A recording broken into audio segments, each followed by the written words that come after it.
Assalamu alaikum. Merci, Président. Monsieur le ministre, Monsieur les accompagnants du ministre, chers collègues.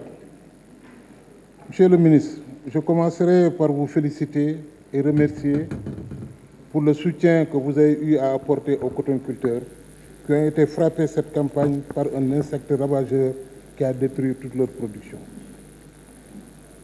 Cependant, Monsieur le ministre, comme vous le savez, cette filière est dans de sérieuses difficultés, dues essentiellement à 3 facteurs.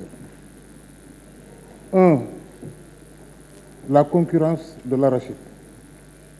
La dette de l'État, je vous le disais ici la dernière fois, et le prix aux producteurs assez faible. Ainsi, pour éviter la fermeture des seules industries installées dans cette zone et qui emploient des milliers de Sénégalais et éviter la disparition de la filière cotonnière, il serait nécessaire de prendre 2 mesures et immédiatement. D'abord, épurer la dette de l'État qui s'élève à 9 milliards. Augmenter le prix aux producteurs de 300 francs à 350 francs. Je vous rappelle qu'au Mali, le prix du kilo est à 295, sans concurrence. Au Burkina, 325, sans concurrence.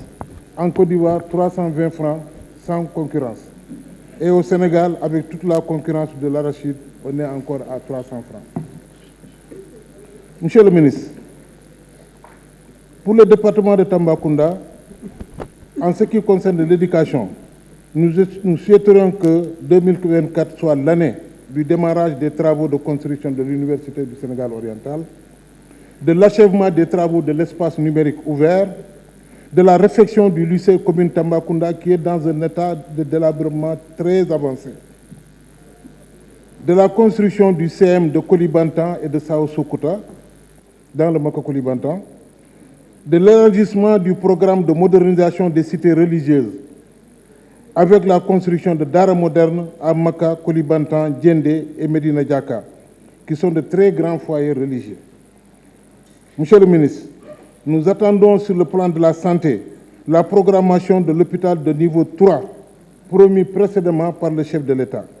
L'ouverture du bloc opératoire de l'hôpital de Maka Kolibantan afin de limiter les évacuations, durant lesquelles on enregistre beaucoup de décès à cause de l'état de la piste.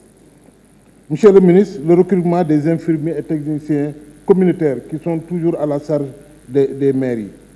Dans le domaine des infrastructures routières, nous revenons sur le bitumage de la fameuse route Maka-Koussanar, longue seulement de 35 km. Merci. Merci, chers collègues. La parole est à notre collègue.